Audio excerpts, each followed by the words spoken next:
Welcome to Changing Higher Ed, a podcast dedicated to helping higher education leaders improve their institutions.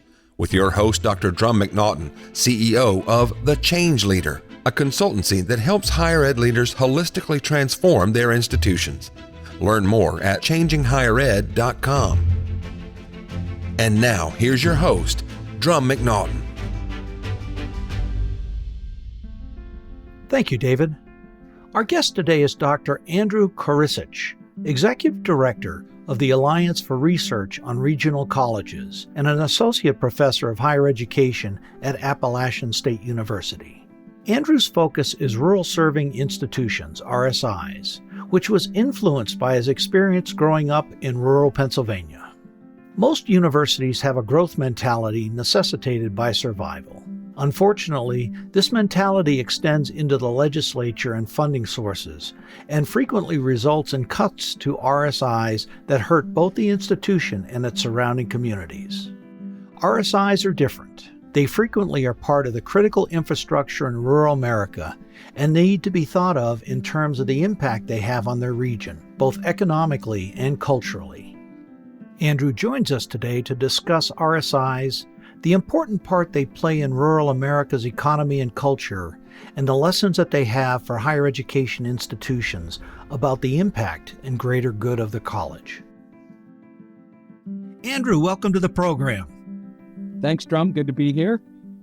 Good to have you here. You are a specialist in rural serving institutions, and I'm really looking forward to this conversation because, as you and I discussed, we both think there's a lot of things that rural institutions are doing that would positively impact enrollment and other factors at any higher ed institution. But before we get there, tell us a little bit about yourself. How did you get to Appalachian State? Why this project? I mean, this is fascinating to me. Yeah, I have sort of an unusual path to this work, but I grew up in a small rural town in northwestern Pennsylvania, about 10,000 people in the town, 30 minutes or so south of Erie. And I didn't ever plan to do rural focus work. I was one of those folks that whenever I was leaving, I was ready to go and see more and get out and do other things. And so I did an undergraduate degree in information technology, and I have an MBA. I worked in software development for some years, and I came to higher ed out of that because there were a lot of things I liked doing working with students and institutions in my software development career that I wanted to do more of. But I thought I was going to do more leadership types of work because that's what I'd been doing in a corporate setting. And as I went through my doctoral program, I realized that my story as a rural student was absent from anything that I was reading. And even more so, the stories of my peers who didn't go to college and why that happened. So I started out really thinking a lot about rural students. And over time, I really started to notice that as more people did rural student work, we were still leaving out rural serving institutions as a really important piece of that puzzle. And so that's really how I came to this work and thinking about how do we make sense of the institutions that are rural serving. That is fascinating. I mean, software to higher ed, that's quite a jump. I am totally impressed. I mean, it's like me, I was a physics major undergraduate, and how I ended up getting into board governance. I mean, people will say, oh yes, they're absolutely right. No, not a bit. Not a bit. So many of the listeners are not going to know much about rural institutions. So give us a little bit of background as a framework for our conversation, if you would, please. Sure. One of the big challenges to talking about rural colleges is there is no one agreed definition of what is rural. The federal government alone uses dozens of definitions. Every state uses different definitions. And so this has been a real challenge of, depending on what definition you use, you're talking about different institutions. That has been a real challenge with this going forward. But we know that about 97% of our nation's landmass is rural, and they have people living there. So these colleges are out there, publics and privates, that are really in these communities the primary, if not the only, post-secondary educational access point for these places. But even beyond that, they serve a much broader role than just educational opportunity. These are often the largest employers in their regions. They're helping launch small businesses. and they're huge consumers of goods and services from local businesses in the community. And so probably more so than in urban areas, these institutions can have a really outsized role just on overall social and economic opportunity and well-being. Yeah, that's huge. And when you take a look at the numbers, you've got over 25% of all colleges, universities in the U.S. are rural serving. I mean, Yep. that's a pretty good sized number. It is. And that is even bigger. Like if we were to look at only the ones that grant degrees, like then it's an even bigger percentage of that. And I think that number surprises folks a lot of times because we think about where people are concentrated and we forget about the places where people are located in less concentration. Mm-hmm. And you've got a tremendous number, more than half of those that are community colleges. And the community colleges in more urban areas are not so much focused on trades as they are, the first 2 years, general ed, et cetera. In the rural areas, they're much more focused on trades. Am I right? Yeah, you're going to see a huge focus on the types of things that are, in big cities, you don't have any one industry that is the industry for a big city. Think about New York or DC or Los Angeles. It's made up of a lot of big industries. But in rural areas, you can have communities dependent on one employer or several employers in the same industry. And so that's where these colleges are going to be really tied into. What is happening? Is it agriculture? Is it advanced manufacturing? And now emerging, it's hospitality and tourism in a lot of places. That's where a lot of the focus is coming from, because they have to be so targeted to what's here when it's not always a broad swath of employers. Mm-hmm. And that's one of those things that makes them very different, is they are very focused. I'm curious, does being this focused help their enrollment? I think it really, especially for the community colleges, it is a function of survival and especially as we're in the current environment that we're in, where there's a lot of questions about the value proposition of higher ed, the relevance, the workforce preparation, that if these rural serving community colleges turned away from the industries that are right there, they're going to lose students. And even to your point about, the transfer mission and others, they still hold that transfer mission. But that's more complicated in a rural area where you may not have a 4-year university within a commutable distance. And that transfer always necessitates mobility, and you have to move. These institutions can't just switch and rely on getting students from associate's degree into a bachelor's program because geography may not allow that. So they have to think a lot of folks don't want to leave. Then I think that also is sometimes confusing to folks. Rural people like living in rural places. They're not trying to be sent somewhere else to have opportunity. That makes perfect sense. I hate people. I don't want to be around. No, I'm just kidding. Depends on the day, right? Exactly. And a person too. But you have been working on this project as part of your research. Tell us a little bit about that, because I think as part of your project, you're really uncovering a lot of the challenges and the issues facing these rural serving institutions. So tell us about the project. Yeah, so this project, it was really to come up with a way of identifying rural serving institutions across sectors and across the country, and being really purposeful about this idea of rural serving rather than just rural. Because whenever we talk about just rural located colleges, we're leaving out a lot of land grant institutions. We're leaving out a lot of suburban institutions that are sort of on outer fringes where everything beyond them is rural. We're saying where you are is what you are. And that's really problematic because colleges, land grants get so big that they make their communities no longer quite so rural. And so we wanted to get into rural serving that allows us to capture institutions located elsewhere that are doing this work, that moves beyond one definition of place, not picking just one definition of rural, and also thinking a little bit about what can institutions do that are in service to rural communities. And we heard this a lot from presidents and chancellors and from researchers, foundations, and the like, that absent any sort of order to the chaos of what is rural serving, it's hard for leaders to find the right institutional peers to benchmark against. Place is really important for these institutions, and it's hard for funders to figure out whether they're failing to fund rural serving institutions or scholars studying at these places or studying these places. And even for policymakers, how do we make sense of who these institutions are for new funding streams? And so what we wanted to do is we actually we used 4 measures of place to try to get at a more qualitative way of talking about rurality with quantitative data. And so we're looking at clusters of counties. And so we're not just looking at an institution's home, we're looking at the counties around them to think more about the region they're serving rather than just one county, because we know they serve beyond county borders. And so we have 4 measures of population size, percentage of rural, those kinds of things, and whether you're adjacent to a city. And then we also pulled in the percentage of an institution's credentials and awards that are in 3 fields of unique rural importance: agriculture, natural resources, and parks and recreation. And this wasn't just stereotypes. We did data analysis, we did our own research of other work, and these came pretty clear that these are uniquely rural fields. And so that was sort of what we said, what institutions do. What programs you offer is an institutional choice. And so those 5 things together allowed us to come up with a score for rural servingness.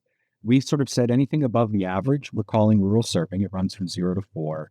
And that's how we got to this sort of trying to figure out different types of institutions that do different things, but marrying them under one metric that works pretty well for all. And the bottom line with this is trying to figure out what works and what doesn't. Is that correct? Well, and this is more to say, because we have all these questions about like who they even are, it's just to help people even find them, help journalists find a list of rural serving institutions to write stories about. But the hope is that this does lead us to seeing best practices and that more people can share this out. We see more institutions sharing what they're doing with other rural serving institutions, more researchers, because, and you can spend so much time spinning your wheels doing research. Well, for rural scholars, there's so much time spent just adjudicating what is rural and how much work is lost by people who just never get past that. We've done that work now. And so now it's for people, we've got this framework. Now go figure out the things you actually wanted to figure out, which wasn't what definition of rural is the right definition. And so it's hopefully greasing those skids. That makes sense. And in your research and just being at Appalachian State, which is by definition a rural serving institution, you found a lot of good things that the institution and institutions are doing and some of the challenges. Let's get started with the challenges, because I think the challenges, if we look at those, we'll be able to see what best practices are and what rural serving institutions can do, as well as what some of the urban land grant institutions, what they can take from these best practices. Yeah, one of the big challenges for rural serving institutions is financial constraints. And one thing that's come through in this project and some work I and other colleagues have done is that rural institutions, rural located or rural serving, have resource disparities with their peers in cities and suburbs. These institutions are more on the public side, they're more dependent on state appropriations, but they're getting less appropriations per student. Depending on how state funding models are set up, they create winners and losers just by what they do, but a lot of times the metrics don't work as well for smaller rural institutions because they're especially going to be focused on enrollment growth and things where you're going to be constrained in rural places, with fewer amenities compared to like big cities. Just how you attract people there is going to function differently. And it also comes out with philanthropic giving. People are not donating to rural serving colleges the way that they're donating to the larger and more urban institutions. This happens with federal grant making. These institutions are not equal beneficiaries of competitive federal grants. And this becomes a real long-term capacity building issue and stratification issue because of F&A and indirect costs. That you have institutions collecting these big fat F&A dollars off of federal money. It's usually institutions that are already quite wealthy that are getting those. And by being left out of that, that's important capacity building that's lost at rural serving institutions, often because reviewers from federal agencies, they just don't understand these colleges, right? There's questions about, do you believe the institutional home can carry this out? The reviewers are sort of going off what they know about these kinds of institutions, and that may not actually be accurate. Mm-hmm. And so the funding stacks in a lot of different ways. Yeah. And just so the listeners know, FF&A or F&A? Facilities and administrative. Thank you. And so that's the extra cost for what the university already puts out for where that's their way of recouping some of that when they get grants. Yeah, and that's going to be, unless you're exclusively a commuter campus, that becomes very difficult. Yes. The housing, all of those kind of things. What we're seeing too is a lot of the mergers and closures, because of this funding issue and enrollment issues, they're happening in rural settings. Yes. Yes. And especially whenever, you have systems or legislatures trying to make these decisions, if you're not really understanding the rural context and the challenges and pressures these institutions face, they look like they're the ones ripe for mergers or closures because they tend to be smaller, but that's because the communities they serve are smaller. It's not a sign that they're failing. We wouldn't expect to have a 40,000 student university in a community that only has 2,000 people in it. Oh, come on. We can hope, right? We can always dream.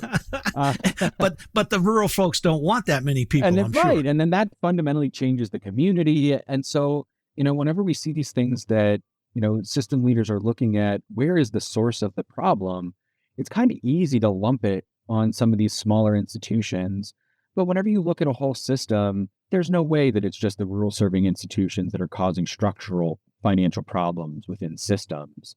And so that's what I think gets really tricky with this. And also because these institutions being smaller and being in smaller areas, they tend to have less political weight in state capitals.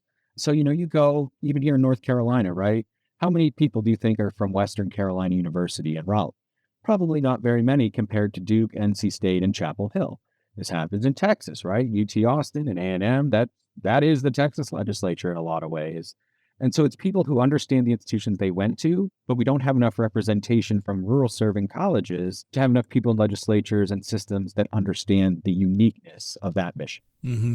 And we're seeing this in multiple states. Pashy is a big poster child for this. But just even recently, Vermont State, merging 3 colleges into one. And in a way to reduce cost, they said they're not going to have any physical libraries. Now, you and I chatted about this before. It's like you'd never see this at University of Vermont, but does it make sense? I mean, faculty don't like it, but is it the right thing to do? I'm not there in a position to say yes or no. And I think where you see some of this is it's the result of, again, structural financial deficits, right? I think I read an article that Vermont State, the combined colleges, it's like $25 million structural deficit that they have to reduce by like $5 million every couple of years to stay in compliance with things. And so, yeah, you have this president of this newly formed combined university looking to where we cut costs. And I think that's where it comes back again, right? Like, how did these institutions end up with these structural deficits?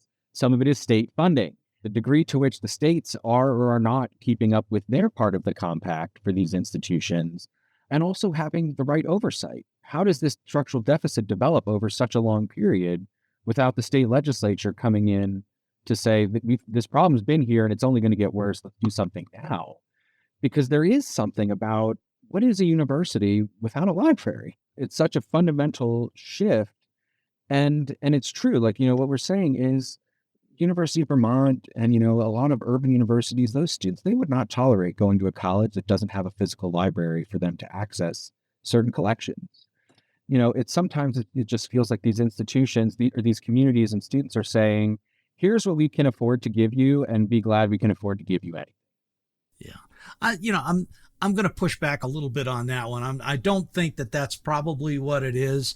In reality, these closures don't happen overnight. They happen over years. And you're right. The legislature needs to be looking at it more, but it's also a fundamental question for board governance. Are you really looking forward by years, or are you going, unfortunately, you've got a lot of folks, especially public universities, appointed by the governor, by the legislature, have very little experience in higher ed, if any. We all know the tale.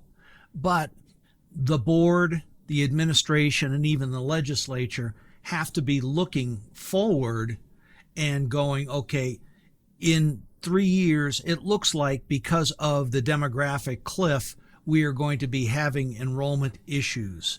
And so what do we need to do right now to make sure that we're offering the programs? You know the drill. I'm preaching to the choir. Yeah. And some of it is right. Like, we have to have boards that are focused on the right things. right? Like some of the challenges with how boards are appointed, and we're seeing this in states like Florida, is they become almost, their purpose is to be political. And that's tricky because whenever you have too many alumni, they see the university as this place they love, they can't see it objectively. Whenever it's all political appointees, they see it as a political tool rather than seeing it as this engine for a region, for the state. And so you get all these conflicting purposes that can, you miss things, or because you're focused on this or that, when the reality is it is also the board's job to be aware of financial problems, that they're also to be the ones that are catching some of these and pushing back down to the president and chancellor before it gets to the legislature. And so I think sometimes, boards, they're busy people, but the financial oversight is going to become an increasingly important role for them to really be sort of another layer of checks and balance. I think you're absolutely right. And I think that goes back to something that we had discussed before with rural education, rural serving institutions. We need to go back to the purpose of higher education, and it's public good. It's helping support the economic development of the region, of the state. And the metrics that are used needs to be different than what you'd have for urban serving institutions, for flagships, things along those lines. I don't think that happens, though. No, it doesn't. And I think, again, we've watched over a period of decades where shrinking higher ed appropriations and everything, we've moved towards the return on investment, cost benefit analysis being the goal, right? And making sure everything, we get the maximum return, and there's always more benefit than cost. And especially on the public side of things, it's a public service. We don't expect K-12 schools to make money. That's not the point. But we're somehow expecting public colleges to be demonstrating that they're making more than they're costing. And in some markets and some regions, that works. But in really small places where your public regional, rural serving regional maybe only has 1,000 students, that's a very different set of constraints on what you can and can't do as an institution and how much things cost. And so it does come back to the purpose of this. Is it actually to provide an education, or is it to sort of turn public colleges into for-profit corporations? Because if it's actually about providing access to all residents and communities that need it, then we have to understand that some of these colleges are not going to look like they're money makers, but we have to abandon that as their purpose. Mm-hmm. And it's interesting because nobody likes, and I'm going to throw in a wild card here. Nobody likes taxes, but we've cut back taxes so much that we have to cut back budget in other areas.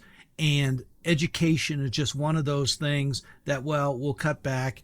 You can look back at tax cuts versus funding for higher education and student debt. It's all one package, but we're not going to go there today because unless you want to give me 3 more episodes. Nah, we're having a great time here. That's a possibility, but we're not going to talk about those. So tell me, what is it that rural serving institutions can do to change this? Because we're seeing some of the greatest declines in enrollment in the rural serving institutions, the RSIs. I think one of the things that's going to be really important, I think a lot of it is we have to stop wishing for a reality that we want that will never come and accept the reality that's before us. Wishing and a hoping and a praying that we're going to get larger high school graduating cohorts isn't going to do it.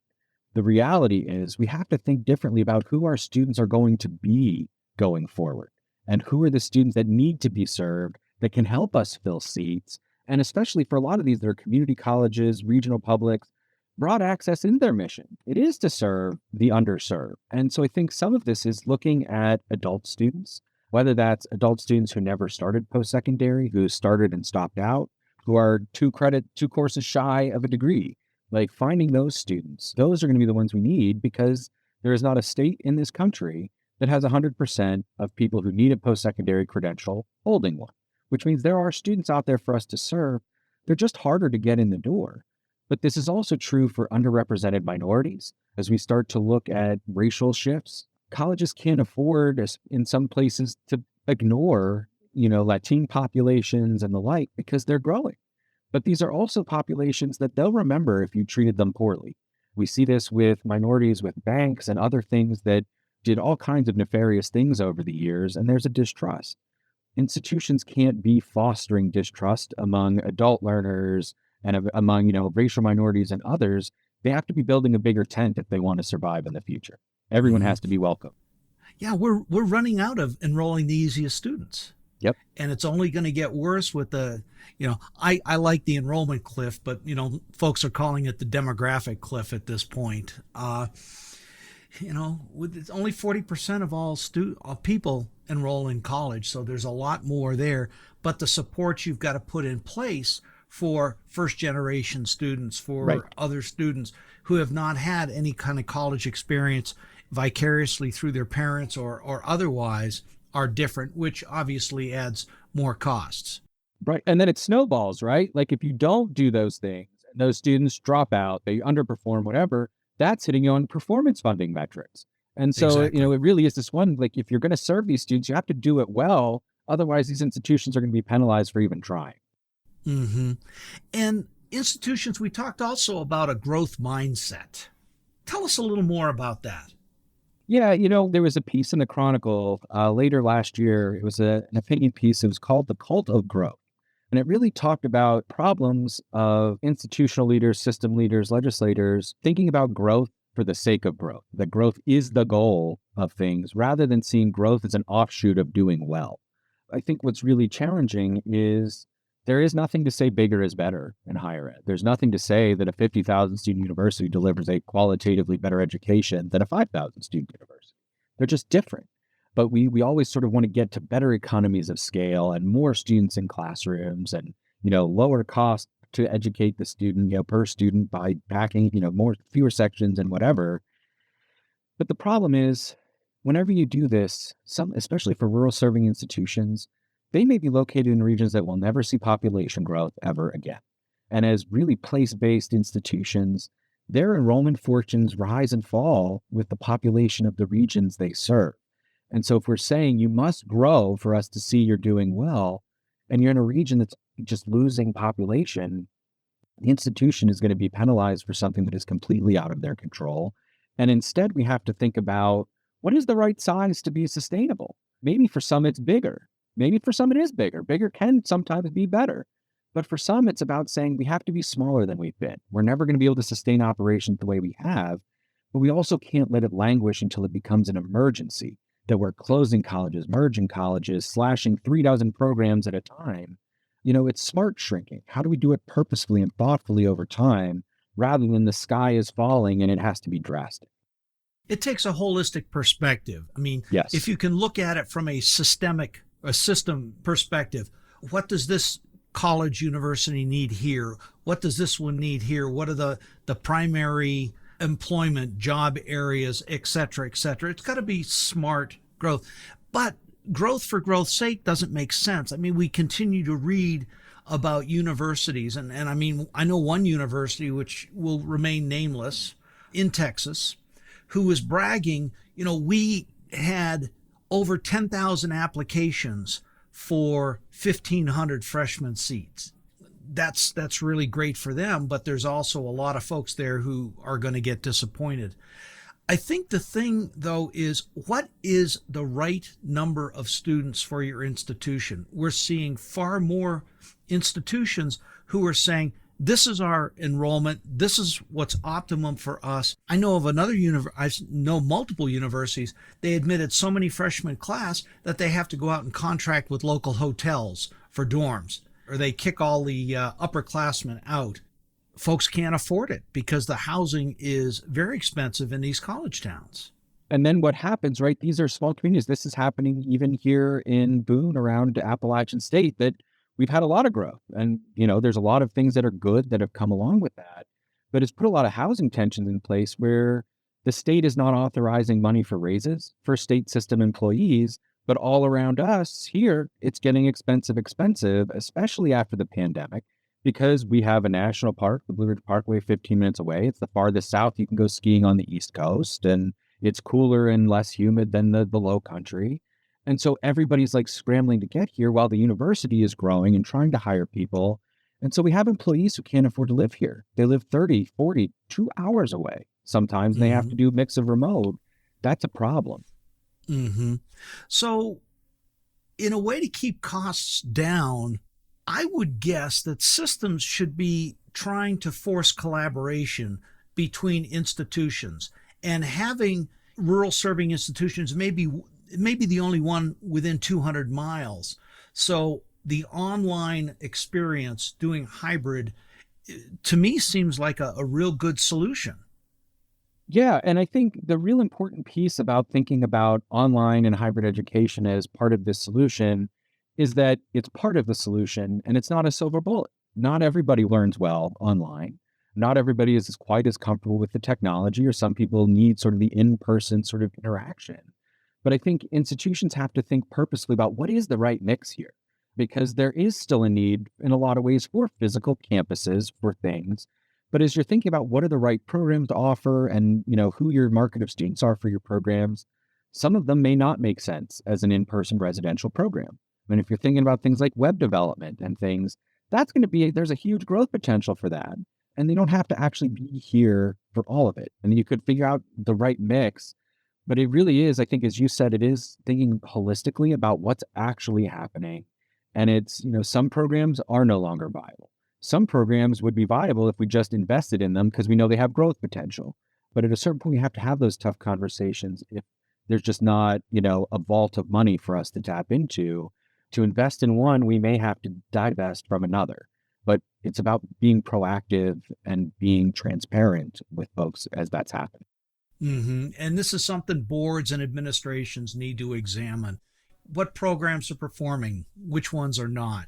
Are you teaching the right subjects, especially, what are your local industries? What do people do? Is it entrepreneurship, agronomy, whatever? Are you teaching the right programs for your local area? And this is critical.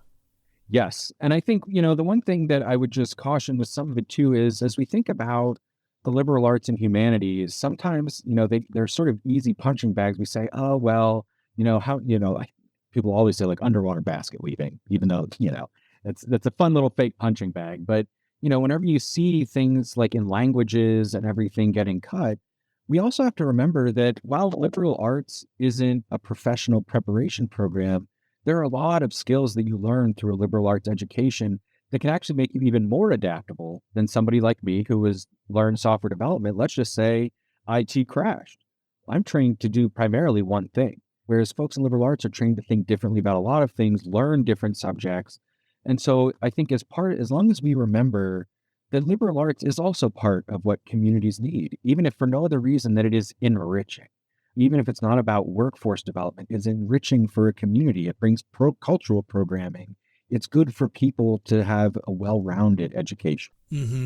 And it kind of brings to mind the study that AAC&U, the Association of American Colleges and Universities, does every couple of years, what employers need. And the number one skill, teamwork, critical thinking, the ability to analyze data and draw conclusions. I mean, these are all things that you can get from both a STEM background, but especially from a liberal arts. Yes. And even companies that are primarily STEM companies need non-STEM employees. You still have marketing and human resources and staff development that are not the STEM people who are going to do that. And so I think we also have to remember is you have an industry focused on one thing, but they still employ a wide range of people across skill sets. And, looking at it too from a leadership succession perspective, this is something that you and I were talking about, very passionate about. Boards have to hire administration that understand and are passionate about rural serving institutions. There's a lot of churn that happens because that first presidency, somebody takes something at a rural university and 2 years later they're gone to a larger university. It can't be a stepping stone. You've got to hire people who want to be there and will stay. Yes. And this does happen is that like these institutions get looked at as a springboard to something better. So you finally go from provost or dean to having president or chancellor in your title, which makes the next president or chancellor position easier. Meanwhile, you and I are here talking about the need to be proactive and the need to respond to things years before they become an emergency, how are institutions supposed to respond to that if they're losing presidents every 3 years? There's just no long range planning or vision or diagnostics and triage that happens when administration keeps turning over. And even the small Pashi school in my hometown, whenever I was growing up, there were 2 presidents over a multi-decade period. They were there for a very, very long time. And then since the second one, that last one left, they went through like 7 presidents in 10 years between permanents and interims. And that, I think, is part of why that institution has had such a difficult run with enrollment and programming and advocacy to the legislature, because the legislature is never talking to the same person for more than a year or 2 at a time. That's harmful. And so, part of it is like, if anyone listening is thinking about doing this themselves, don't do it. These institutions don't deserve to be used to launch presidential careers. They deserve presidents who value their mission, value their students, and understand these can be great places if we commit to them. One of my good friends is former president at Maryland College Park, at Ohio State, and then chancellor. He was at Maryland for 10 years. And he moved up, started as a faculty member in the math department and moved up the ranks. He went to, the Ohio State University. And, you don't want emails about it. Oh, no, trust me. And so he was there for 4 years and then came back to Maryland as the system-wide chancellor. You don't see that longevity there. It's one step to the next. And, the college president role is burnout. It's probably the second most challenging CEO role in America, behind that of a medical facility. And so you've got to get somebody who wants to stay there and is passionate about rural serving institutions. Yeah. And I think that also underscores, as we were talking about earlier, the importance of having the right board members in place for the right reasons. It can't just be about politically popular presidents and stuff, but it really is what is best for the institution. And also, to the point about burnout, boards have a large role to play in increasing or reducing burnout and everything on presidents and chancellors. You look at like the poor folks at like Northern Idaho College, the board has been an unmitigated disaster for a while, and they've cycled through presidents, and there's all kinds of just turmoil between them and the legislature and like the governor's office. That's horrible for a rural serving college to just have that kind of thing. And so we need also boards to make it a job worth taking and not make it so much more difficult than it already is. Stealing a line out of one of my favorite movies, you may think that, but I possibly could not say that. Yes, exactly. And so, yes, I'm happy to be the mouthpiece on that one. And I do think it is not just a rural one. We see that across settings that like boards are supposed to be a shield for the president and chancellor a little bit. They're supposed to filter some of it. And I think when that starts to break down, you're just grinding people out of that job so fast. It can be very, very difficult. And you're right. The board has a big part in that. I can't believe how fast this time has gone. I don't. I think we both figured it was going to. Andrew, 3 takeaways for university presidents and boards and system leaders. So I think one is rural communities are no less deserving than cities and suburbs of robust, healthy institutions that are stable and will serve their communities well into the future. We have to be committed to that. We have to also stop pushing these institutions to be more flagship-like, to be more research university-like, and recognize that the teaching and service mission is really important to these colleges, and it's really how they developed over time. And that is a part of the enrollment growth piece too, is like we have to figure out what's right for that place. And instead of pushing them to be something else, they may never actually be. And lastly, just thinking about, as we were just talking about, thinking about the right way to hire both senior administrators, but also faculty, and how we talk about jobs at these colleges. Because I think for a long time, and maybe still today in other circles, people think that people like me end up here because I can't be anywhere else. I mean, it's sort of foreign to them that we choose to be at these places, and we have wonderful careers here. I'm leading a research center at a rural serving regional public. I've had a great career here, and many people have great careers here. But it's about like finding people who actually see the potential of the career rather than again saying, well, I'll be here till I can find something better. And so we just have to think about respecting the uniqueness of the mission and the hiring processes as well. So that's what I'd say are 3 big ones. Thank you. Those are great. Andrew, what's next for you? Well, we've got a bunch of work that we're sort of planning out. Some of what we're talking about, our team is thinking a lot about how institutions are responding to demographic and population changes and trying to figure out, how we can do some of these things better and more proactive. Also thinking about some things around institutional financial stratification, especially from funding agencies and the like, and also just starting to tell more of these stories of these institutions. Because a lot of times the news focuses on really big, well-known institutions and just telling the really good, interesting stories that are coming up at rural serving institutions across the country. That's great. And we can certainly hope that we don't get more stories like Northern Idaho College. I hope so. That really publicize the negative aspects of rural colleges. Yes, and it sort of feeds negative stereotypes that are absolutely not true in so many of these places. And so it's sort of unfair, the attention that it gets projects to elsewhere. It is. Well, Andrew, thank you so much for being on the program. I thoroughly enjoyed our conversation.